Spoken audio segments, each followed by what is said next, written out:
विद्रुमहे महीलधवल श्रायैर्मुखैर्श्रीशनै युक्तामिन्दुनिबद्धरत्नमकुटाम् वाग्धवर्णात्मिकाम् गायत्रीं वरदाभयां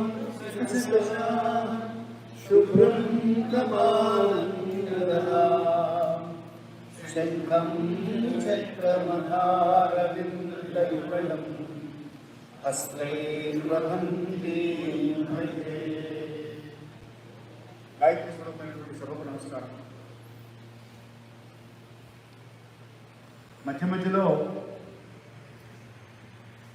ప్రాచ్య భాష అయినటువంటి తెలుగును వదిలిపెట్టి అప్రాచ్య భాష అయినటువంటి ఆంగ్లాన్ని కనుక నేను వాడితే సహజంగా అర్థం చేసుకోండి. ఎందుకంటే ఇక్కడ మనకి బెంగళూరు నుంచి, చెన్నై నుంచి, ఢిల్లీ నుంచి, వేరు వేరు ప్రాంతాల నుంచి వచ్చినటువంటి వారు ఉన్నారు కనుక ఢిల్లీ వారి అయితే ఇప్పుడు ఢంకా పంచాయతీ చెప్పారు నాకు, నేను తెలుగే మాట్లాడతాను ఇంట్లో అని. కాబట్టి వాళ్ళకి ఇబ్బంది లేదు బహుశా, కానీ మిగతా ప్రాంతాల వారికి ఉంటుందేమో అనిపిస్తే సాధ్యమైనంత వరకు ఆంగ్ల పదాలు వాడకుండా నా సందేశం ఇవ్వడానికి ప్రయత్నం చేస్తాను. కానీ ఎక్కడన్నా అవసరం ఉంటే తప్పకుండా అది వాడవలసి వస్తుంది. అందువల్ల నన్ను మన్నించగలుగుతాను.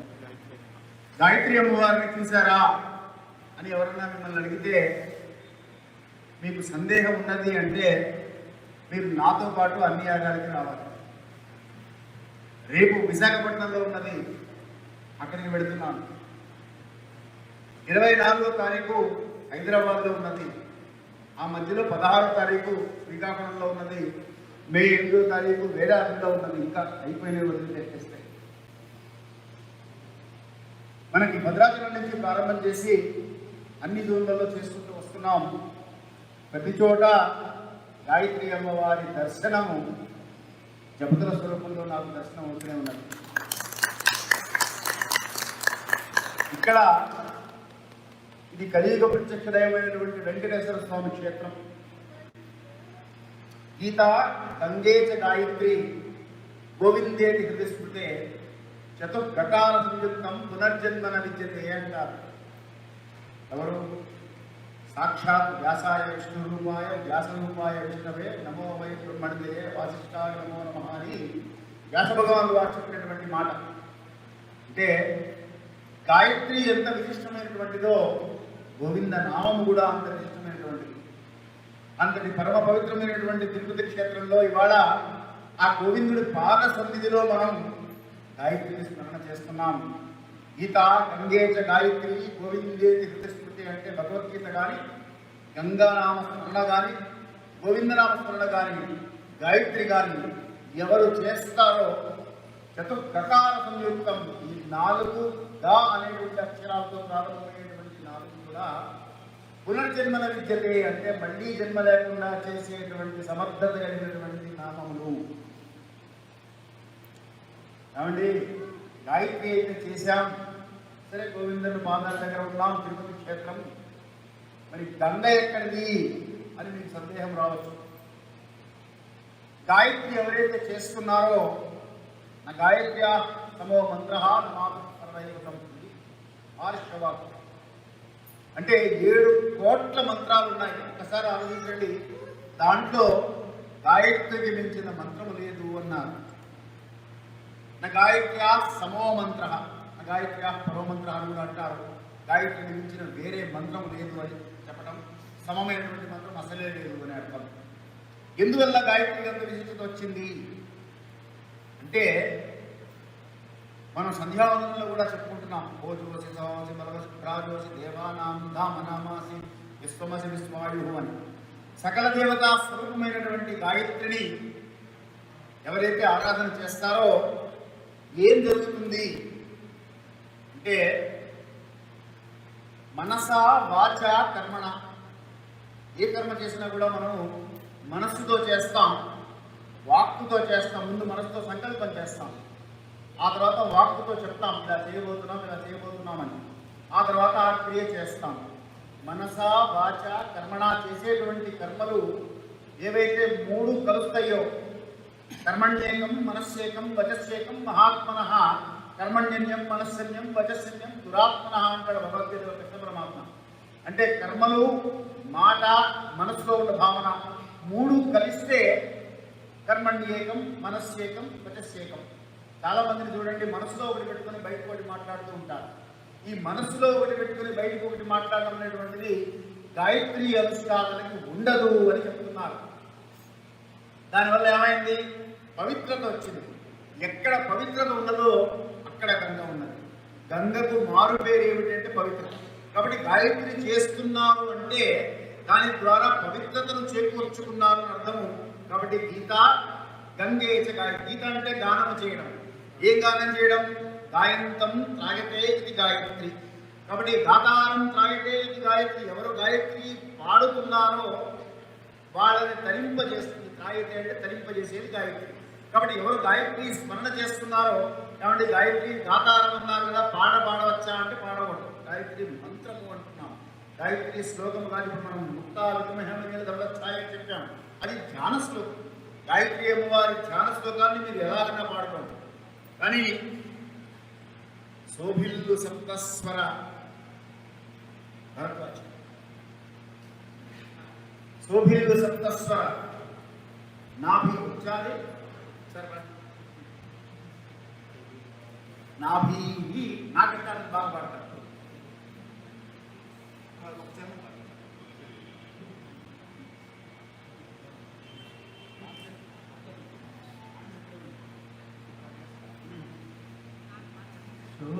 శోభిల్లు సప్తస్వర శోభిల్లు సప్తస్వర శోభిల్లు సప్తస్వర సుందరుల భజింపవే మనసా శోభిల్లు సప్తస్వర సుందరుల భజింపవే మనసా శోభిల్లు సప్తస్వర నాభి తృకంఠరసనా నాభి తృకంఠరసనా నాభి తృకంఠరసన సాధువందు నాభి తృకంఠరసనా సాధువందు శోభిల్లు సప్తస్వర ధరరు సమాధులలో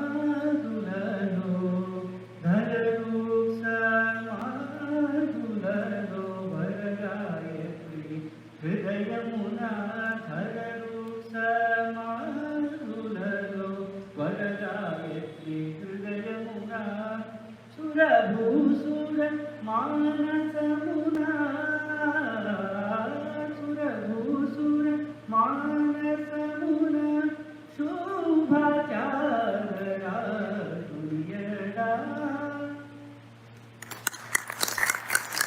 ధరరుత్సామాదుల. ఇప్పుడు ఆయన పాడింది మీరు వింటే కనుక శోభిల్లు సప్తస్వర, ఇది త్యాగరాజ స్వామి గారి కీర్తన.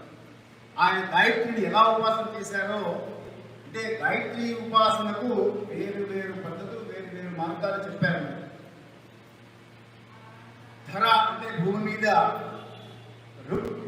సామాదుల అంటే ఋగ్వేదము, యజుర్వేదము, సామవేదములలో హృదయమున గాయత్రి, సురభూ సుర మానసమున అంటే సురులు అంటే దేవతలు, భూమి మీద నడిచేటువంటి భూసురులు అంటే బ్రాహ్మణులు, భూమి మీద నడిచేటువంటి బ్రాహ్మణులు, వీళ్ళందరి మనసులలో భరత్ గాయత్రి హృదయమున అంటే శోభిల్లు సప్తస్వరాన్ని గాయత్రి మంత్రములో సప్తస్వరములు కూడా నిక్షిప్తమై ఉన్నాయి అని త్యాగరాజ స్వామి వారు చెప్పేదాకా మనకు తెలియలా.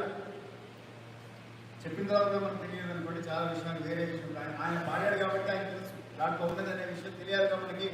గాయత్రి యొక్క విశిష్టత ఏమిటి అనేటువంటిది అంటే ఎవరెవరు ఏ ఏ స్థితులలో నిష్ణాతులై ఉన్నారో వారు ఆయా స్థితులలో ఉండదు, గాయత్రి యొక్క ఉత్కృష్టమైనటువంటి స్వభావం ఏమిటో వారు కనిపెట్టగలిగారు, వారు చూడగలిగారు. మనకు తెలియట్లేదు కాబట్టి మనం ఇంకా వదిలేయడం అనేటువంటిది సరైనటువంటిది అనిపిస్తుంది. చేశారు పెద్దలు, మన ముందు పూర్వీకులు, వారు దాన్ని పాటించారు. గాయత్రి అనుష్ఠానం చేస్తూ ఇక్కడే నడిచే దేవుడని పేరున్నటువంటి కంచి మహాస్వామి వారు, చంద్రశేఖర సరస్వతి స్వామి వారి కాలంలో జరిగినటువంటి సంఘటన ఇది. ఒక వేద పండితులు వచ్చారు. వచ్చి అయ్యా ఆయన తీర్థం ఇచ్చేవారు. ఆ తీర్థం ఇస్తే అందరికీ రోగాలన్నీ నయమయ్యేది. భవరోగాలు చాలా ఉన్నాయి అందరికీ. మానసిక రోగాలు, శారీరక రోగాలు కాకుండా భవరోగాలు అందరికీ ఉన్నాయి. కాబట్టి భవరోగాలన్నిటి కోసం ఆయన దగ్గరికి వెళ్తూ ఉండేవారు. ఈ వేద పండితులు కూడా వెళ్ళి ఆయన దగ్గరికి వస్తే ఆయన తీర్థం ఇస్తూ ఆపేశారు చేతిలో పట్టుకొని. నువ్వేమి ఇలా వచ్చేవాడు అంటే, మా ధర్మపత్నికి బాగలేదండి, ఆరోగ్యం బాగాలేదు, అందుకని ప్రయత్నం అన్నీ చేశాను, ఎన్నో ప్రయత్నాలు చేశాను, ఎక్కడా కూడా ఏ వైద్యుడు కూడా దాన్ని సరిచేయలేకపోయాడు, అందుకని మీ దగ్గరికి వచ్చాను, మీ తీర్థం ఇస్తే అది ఏమవుతుంది, తీర్థం తీసుకెళ్దామని వచ్చాను అన్నాక ఆయన చెయ్యి వెనక్కి తీసేశారు. నేను ఇవ్వనయ్యా తీర్థం నీకు అన్నా. అంటే అదేంటి గురువుగారు, శిష్యుడిని గురువు కరుణించకపోతే శిష్యుడిని ఎవరు కరుణిస్తారు, కాబట్టి మీరు ఇవ్వవలసిందే అన్నారు. నేను ఇవ్వడం ఏమిటయ్యా, నువ్వు ఇయ్యి అన్నారు. అంటే ఆయన అప్పుడప్పుడు అలా మాట్లాడుతూ ఉంటారు, అర్థం కాదు మహాత్ములు మాట్లాడుతుంటే. అందుకని గురువుగారితో గురువుగారు ఏమంటారో శిష్యుడికి అర్థం కాలేదు. ఈయన వేద పండితుడు కానీ ఈయనకి అర్థం కాదు. నేను ఇవ్వడం ఏమిటి గురువుగారు, నేను ఇస్తే తగ్గదు, నాకు ఆ శక్తి లేదు అన్నారు. అంటే ఆయన చెప్పారు, శక్తి నీది కాదయ్యా, గాయత్రిని, నువ్వు గాయత్రి చేసి నువ్వు ఇవ్వు, అది తగ్గుతుంది అన్నారు. అలాగా ఆయన వెనక్కి వెళ్ళి అలాగే ఇచ్చారు, అలాగే చేశారు. కాబట్టి గాయత్రి ఎవరో మనకి ఇవ్వక్కర్లేదండి, మనందరికీ మన తల్లిదండ్రులు ఉపనయనమైనటువంటి సంస్కారం ద్వారా బ్రహ్మాస్త్రాన్ని మన చేతుల్లో పెట్టారు. ఇప్పుడు ఆ బ్రహ్మాస్త్రం మన అందరి అమ్ముల పొదలో ఉన్నది. ఈ బ్రహ్మాస్త్రంతో ఇప్పుడు న్యూక్లియర్ పవర్ ఉంది. న్యూక్లియర్ పవర్ని మనం we don't use it for destructive purposes, we use it for constructive purposes అంటారు గవర్నమెంట్స్ వాళ్ళందరూ. ప్రభుత్వాలు మాట్లాడేటప్పుడు అలా మాట్లాడతారు. న్యూక్లియర్ ఎనర్జీతో చాలా మనకి కావాల్సినటువంటి లైటింగ్ కానివ్వండి, అన్ని విషయాలు ఎంత పరికరాలు నడిచినా కానీ అవన్నీ పవర్ జనరేట్ చేస్తున్నారు న్యూక్లియర్ పవర్ తోటి. సో గాయత్రి అనేటువంటిది న్యూక్లియర్ పవర్ లాంటిది. దాన్ని మనం సద్వినియోగపరచుకుంటే మన ఒక్క కుటుంబమే కాకుండా వంశాలు తరతరాలు తరిస్తాయి. దానివల్ల ఉన్నటువంటి విశేషమైనటువంటి ఫలితం ఏమిటి? ఇప్పుడు మనం సంధ్యావందనంలో చెప్తున్నాం. సంధ్యావందనం చేసినప్పుడు ఆయుష్ ప్రతిజ్ఞాం ద్రవిడం బ్రహ్మవర్చసం మఖ్యం తత్వ ప్రజాతం బ్రహ్మలోకం అంటున్నాం. ఏం కావాలి? ఆయుష్ కావాలి. చాలా మంది ఏమంటారంటే, ఏం కావాలంటే డబ్బు కావాలి అంటారు. 100 కోట్లు ఇస్తాం, రేపటి నుంచి నిన్ను మంచి మీద నిలబెడతారన్నాడు అనుకోండి, ఏం లాభం 100 కోట్లు తీసుకొని? ప్రయోజనం ఏమిటి? ఆయుష్ కావాలి. కాబట్టి ఆయుష్ ముందు కావాలి. 100 సంవత్సరాల ఆయుష్ అందరికీ ఉండాలని కోరుకోవాలి. ముందు కావాల్సింది అది. ప్రతిజ్ఞాం తర్వాత తవ్వడం, ఆ తర్వాత సంపద ఉండాలి. ఊరికి ఆయుష్ అంటే లాభమే ఉంది కాబట్టి సంపద కూడా కావాలి. ఆ తర్వాత బ్రహ్మవర్చసం, ఆ తర్వాత ప్రజాతం సంతానం కావాలి. కాబట్టి గాయత్రి చేస్తే ఎవరు ఏది కావాలని కోరుకుంటున్నారో వారికి అది లభ్యమవుతుంది అని మనకి శాస్త్రాలు ప్రమాణికంగా చెప్తున్నాయి. ధర్మార్థి ప్రాప్య ధర్మపత్తార్థి ప్రాప్య కామాన్నవాప్య కామి అని మనం విష్ణునామంలో స్తోత్రం చేస్తుంటాం. విష్ణువు వేరు, గాయత్రి వేరు, శివుడు వేరు, గాయత్రి వేరు, వెంకటేశ్వర స్వామి వేరు, గాయత్రి వేరు అని పెట్టుకోమంటే ఇది చాలా సందర్భాల్లో నేను చెప్తూ వచ్చాను. ముక్తావిగ్రహమైన దౌళఛాయ అనేటువంటి శ్లోకాలను మనం అర్థం తెలుసుకుంటే ఆ అర్థంలో సకల దేవతా స్వరూపిణి అయినటువంటి గాయత్రి, ఏ దేవతా స్వరూపం చూసినా అది గాయత్రియే. గాయత్రి స్వరూపమే సర్వదేవతా స్వరూపిణిగా మనకి దర్శనమిస్తున్నది కనుక అటువంటి విశేషమైనటువంటి గాయత్రిని మనం ఇవాళ నాకు ఒక రకంగా ఆనందంగా ఉంది, ఒక రకంగా ఇంకా నా ముందు కనబడుతున్నటువంటి లక్ష్యాలు కనబడుతున్నాయి. అదే మన బెంగళూరు సోదరులతో నేను అదే పంచుకున్నాను. చెన్నై వాళ్ళతో బెంగళూరులో సుమారుగా 1 కోటి మంది ఉంటారండి. సుమారుగా రఫ్గా 1 కోటి మందిలో బ్రాహ్మణ సమాజం 3% అనుకున్నాం. సుమారుగా 3 లక్షల మంది ఉంటారా? 3 లక్షల మందిలో మనకి 3000 మంది కావాలి. బెంగళూరులో దొరుకుతారా? సంధ్యావందనం చేసే వాళ్ళు చేయకపోతే నేర్పించడానికి మనం సిద్ధంగానే ఉన్నాం, ఫ్రీగా నేర్పిస్తాం. కాబట్టి సంధ్యావందనం నేర్పించి గాయత్రి చేయించుదాం వాళ్ళతోటి. ఎందువల్ల మన కోసం కాదు, వాళ్ళ కోసం, వాళ్ళ కుటుంబం కోసం, వాళ్ళ వంశం కోసం, ఆ తర్వాత తద్వారా దేశం కోసం, ధర్మం కోసం, చివరిగా మనం చేసేది ధర్మం కోసం. అయితే ఏమంటే ఈ రోజుల్లో సమయం ఎవరికి లేదు. 10 నిమిషాల సమయం ఇవ్వమంటే 10 మందిని అడిగితే ఒక్కరిస్తున్నారు. ఏమంటే ఇటువంటి ధర్మ కార్యాలు చేస్తున్నాం, డబ్బు ఖర్చు అవుతుంది, 10,000 ఇవ్వండి అంటే 10 మందిని అడిగితే 10 మంది ఇస్తున్నాం. డబ్బు అందరి దగ్గర ఉంది కానీ సమయం లేదు. ఇప్పుడు మీరు అందరూ చేశారు, ఎంతెంత గంటలు గంటలు వెచ్చించి మీరు చేసినటువంటి గాయత్రి జప మంత్రము మీ సమయాన్ని మీరు వెచ్చించి చేశారు. దీనివల్ల మీకు వచ్చిన ప్రయోజనం ఏంటి దాని ద్వారా అంటే, శాస్త్రం చెప్పినటువంటి మాట. ఉదాహరణ ఏం చెప్తుందంటే శాస్త్రము, 1000 గోవులు ఉన్నా సరే ఒక దూడ వదిలిపెట్టండి, ఒక నల్లావులు ఒక 1000 తీసుకురండి, ఒక దూడ వదిలిపెట్టండి, ఆ దూడ వెతుక్కుంటూ వెతుక్కుంటూ వెతుక్కుంటూ దాని తల్లి దగ్గరికే వెళ్తుంది. 1000 గోవులు ఉన్నా సరే. అలాగే పూర్వము చేసినటువంటి పుణ్యఫలము కర్త వెతుక్కుంటూ వెతుక్కుంటూ వస్తుంది ఎక్కడున్నా సరే. వనే రణే శత్రుజలాగ్ని మధ్యే మహార్ణవే పర్వతమస్తకేవ సుప్తం ప్రసుప్తం విషమం స్థితం వా రక్షంతి పుణ్యాని పరాకృతాని. వాడు వనంలో ఉన్నాడా, రణంలో యుద్ధభూమిలో ఉన్నాడా, లేకపోతే శత్రువుల మధ్య ఉన్నాడా, సముద్ర తీరంలో సముద్రంలో మధ్యలో పడవలో ప్రయాణిస్తున్నాడా, లేకపోతే జలముల్లో ఉన్నాడా, అగ్నిలో ఉన్నాడా, ఏమీ చూడలేదు. పుణ్యం ఎక్కడున్నా సరే వెతికి. నేను అసలు అందుకని కొంతమంది చెప్తుంటారు, నేను ఎక్స్పెక్ట్ చేయలేదు గురుగారు, నేను పడుకున్నాను, నాకు లేపి మళ్ళీ చెప్పారు నీకు ప్రమోషన్ వచ్చిందని. నేను నిద్రపోతున్నాడు, ఇంకా అసలు ఎక్స్పెక్ట్ కూడా చేయాలి. కాబట్టి నువ్వు నిద్రపోతు సుప్తం ప్రసుప్తం విషమం స్థితం వా.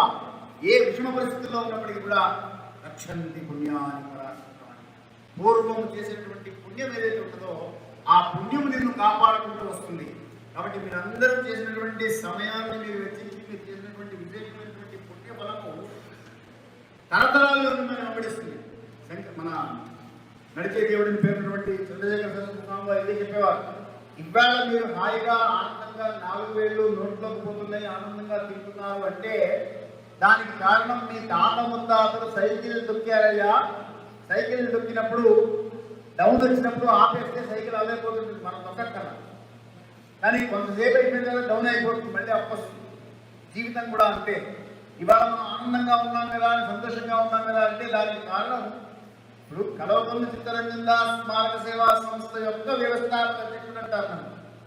అంటే మా నాన్నగారు చేసినటువంటి పుణ్య ఫలము ఇప్పటికి కూడా సమాజంలో గుర్తిస్తున్నారు. అలాగే మీరందరూ చేసినటువంటి పుణ్య ఫలము మీ కుమారులు, మీ మనవాళ్ళు, మనవరాళ్ళు, వాళ్ళందరూ కూడా బెనిఫిట్ పొందుతారు.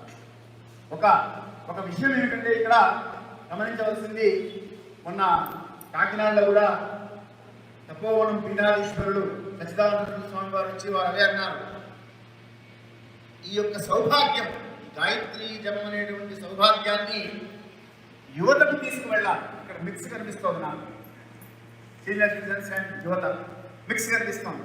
కానీ నెక్స్ట్ తరానికి మనం తీసుకువెళ్ళాలి అంటే మీరు చెప్పాలి, మీరు చెప్తే వాళ్ళు చేస్తారు. మీలాగా శాస్త్ర గాయత్రి చేయలేకపోవచ్చు, ఏదో కుదరట్లేదు, వాళ్ళకి ఇంకా టైం ఉండట్లేదు, కనీసం అష్టోత్తర గాయత్రి చేసుకుంటే మీకు అది రక్ష. ఎందుకంటే divine force is always invisible. Divine force is always invisible. భగవత్ శక్తి చర్మచక్షువులకు కనబడదు, కానీ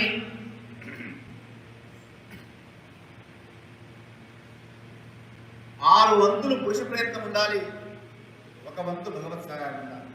అందుకని చూడండి, కొన్ని సందర్భాల్లో చాలా ప్రయత్నం చేశారు గురుగారు, ఫలించలేదు. కొన్ని సందర్భాల్లో ఏమి ప్రయత్నం చేయలేదు అయినా వచ్చిందంటే అంటే పూర్వజన్మ పుణ్య ఫలము తీసుకొచ్చింది వాళ్ళకి. ఇక్కడ ప్రయత్నం చేసినా ఫలించలేదు అంటే దైవానుకూలత కలగలేదు అని అర్థం. దైవానుకూలత కలగాలి అంటే ఎవరింట్లో అయితే గాయత్రి నిత్యము జరుగుతున్నదో, ఎవరింట్లో అయితే గాయత్రి అనుష్ఠానం జరుగుతున్నదో ఆ ఇంట్లో గాయత్రి తిష్ట వేసుకొని ఉంటుందట. తిష్ట వేసుకొని ఉండి ఆ ఇంటి పరిసరాలన్నింటినీ కూడా ఇప్పుడు ఇవాళ ఇక్కడ ఈ హోమం చేశాము అంటే కేవలంగా మన కుటుంబాల కోసమే కాదు, లోక కళ్యాణం అనేటువంటి సంకల్పంతో లోకమంతా బాగుండాలనేటువంటి సంకల్పంతో చేసినటువంటి క్రతువు. ఈ క్రతువు ద్వారా లోకమందరికీ కూడా పుణ్యం, ఆ పుణ్య ఫలం లభిస్తుంది, ధర్మం నిలబడుతుంది. ధర్మం ఎలా నిలబడుతుంది గురువుగారు అంటే, ధర్మాన్ని పాలించేటువంటి ప్రభువులు ఉంటారు. ఆచార ప్రభవో ధర్మ, ధర్మస్య ప్రభురచ్యుత చెప్తున్నాను కదా, అది కూడా విష్ణు సహస్రనామంలో మళ్ళీ. కాబట్టి ధర్మం నిలబడాలి అంటే ప్రభువులు ధర్మపరాయణులై ఉండాలి.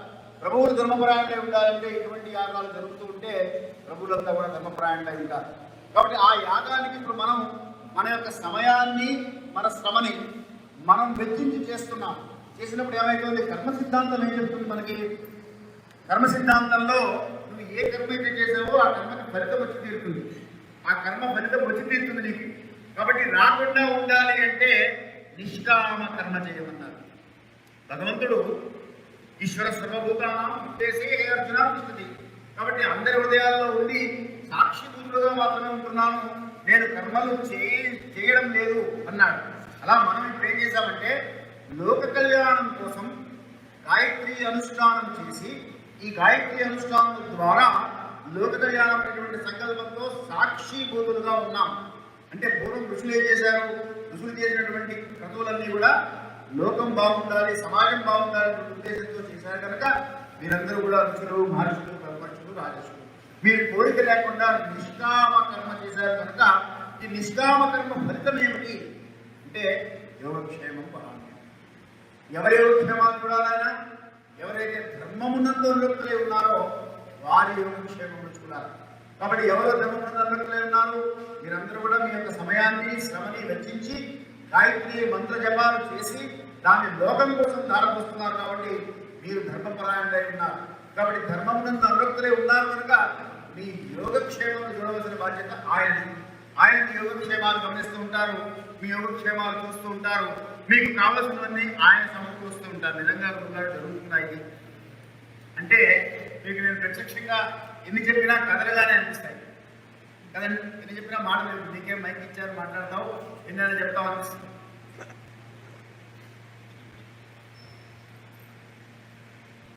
కాబట్టి ఏం చేయాలి?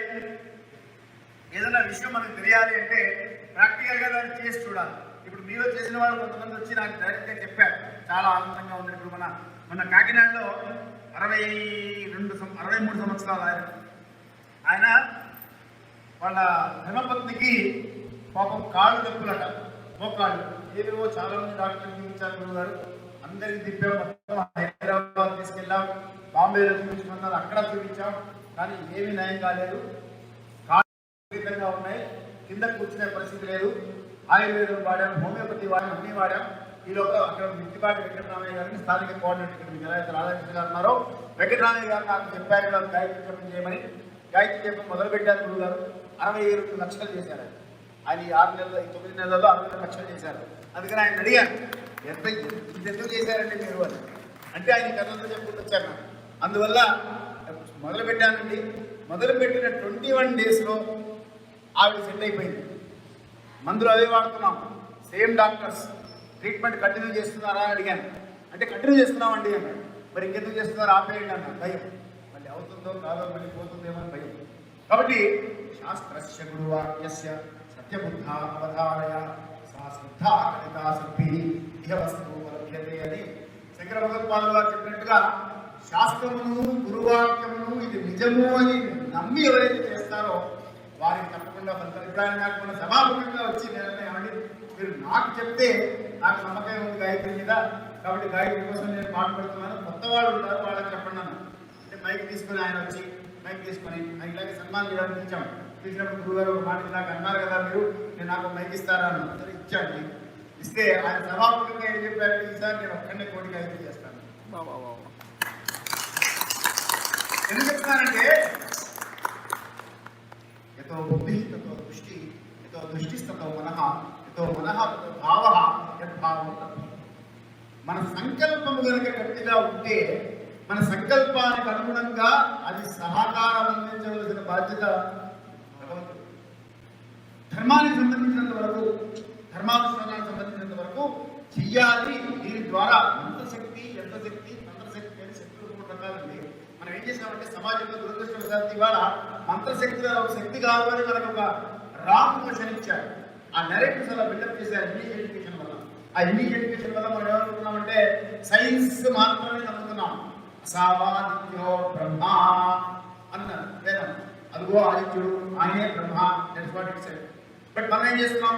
సన్ ఇస్ ఎ ప్లానెట్, అక్కడ ఆగిపోయాం. సన్ ఇస్ ఎ ప్లానెట్ అని మనకి సనాతనంలో కూడా చెప్పారు, ఋషులు కూడా చెప్పారు, నవగ్రహాల్లో రవి కూడా ఉన్నాడు, సూర్యుడు కూడా ఒక గ్రహమే. కానీ అక్కడ ఆగిపోకండి అయ్యా, భౌతిక విద్య దగ్గర ఆగిపోకండి, దాని అవతలకు వెళ్ళండి. ఆధ్యాత్మిక విద్య ఉన్నది, అది ఇంకా మనిషిని ఉత్కృష్టమైనటువంటి స్థితికి తీసుకెళ్తుంది. జీవుడు ధరిస్తాడు, తద్వారా ఉన్నతమైనటువంటి జన్మలు పొందుతాడు, లేదా మోక్ష స్థితికి వెళ్ళిపోతాడు. కాబట్టి మీ విద్యా విద్యనే చదివించి నన్ను గురువులు చదివించి ధర్మార్థముఖ్య శాస్త్రం వెళ్ళదు. నేను చదివినవి కాదు వ్యక్తులు చదువులలో మర్మవల్ల చదివించండి అన్నాడు ప్రహ్లాదు. చదువులలో మర్మాన్ని చదవడానికి ప్రయత్నం చేయాలి అంటే గాయత్రి. ఈ గాయత్రి అనేటువంటి దాని ఫలితము కేవలంగా మనము మాత్రమే పొందడం కాకుండా మన బంధుమిత్రులందరికీ కూడా అందిద్దాం. నెక్స్ట్ టైం జరిగినప్పుడు మనకి తిరుపతిలో కనీసంగా 150 మంది జపతులు, బెంగళూరులో 150 మంది జపతులు, అలాగే చెన్నై నుంచి 150 మంది జపతులు ఉండి ఈ హాల్ సరిపోకూడదు. మనకి ప్రతిజ్ఞ చేద్దాం. శుభమస్తు. అలా చేద్దామండి. మన కోసం కాదు, మనకు అమ్మవారి ఇచ్చింది, మనకు అమ్మవారి ఇచ్చింది చూసుకుంటుంది, ఆవిడ మనం చూసుకుంటుంది. కానీ వాళ్ళు చాలా మంది పాపం తెలియక, వాళ్ళకి తెలిస్తే వాళ్ళే చేస్తారు, వాళ్ళకి తెలియదు దీని యొక్క ఫలితం ఏంటి, దీని ఫలం ఏంటి, దీని విన్నాను అంటే చెప్పుకుంటూ పోతే సమయం అయిపోతుంది. మీకు లోపల వయసు వాళ్ళు ఒక ఆయన ఉన్నాడు, ఆయన ఇబ్బంది పెడతాడు. కానీ నిన్ననే అమెరికా నుంచి వచ్చాడు నాకు మొన్న, మా ఇంటికి వచ్చారు పొద్దునే. వచ్చి ఆయన గాయత్రి చేస్తుంటే నాకు విశేషమైనటువంటి అనుభూతులు కలుగుతున్నాయి గురువుగారు అని చెప్తున్నారు. నిన్న ఇవన్నీ మీరు చెప్పడం కాదండి, మీరు అక్కడ చెప్పండి, అమెరికాలో మన వాళ్ళు ఉన్నారు చాలా మంది, వాళ్ళకి చెప్పండి, నాకు చెప్పక్కర్లేదని చెప్పాను. అలాగా చేస్తూ ఉంటే అనుభూతులు పొందారు. కాబట్టి మీరు పొందినటువంటి అనుభూతుల్ని, అనుభవాల్ని మన బంధువులందరికీ పంచండి, జపతులను నమోదు చేయండి. చివరిగా హైదరాబాద్లో 24వ తారీఖు ఆదివారం నాడు చతుర్దశ కోటి గాయత్రికి అక్కడ యజ్ఞం జరుగుతుంది. ఇక్కడ మీరు 5 హోమగుండాలు చూశారు, అక్కడ 24 హోమగుండాలతో జరుగుతుంది. మీ అందరికీ సాదర స్వాగతం. దంపతి సమేతంగా అందరూ వచ్చి అక్కడ కీసరగుట్ట అని హైదరాబాద్ నుంచి ఒక 30 కిలోమీటర్ల దూరంలో క్షేత్రం ఉన్నది, ఆ క్షేత్రంలో చేస్తున్నాం. అక్కడ మీరు అందరూ పాల్గొని అమ్మవారిని కోరుతూ ధర్మశ్రీరోస్తు ధర్మస్యనాశోస్తు ప్రాణాం సద్భావనాస్తు గవాం సంరక్షణాస్తు విశ్వస్య కళ్యాణమస్తు.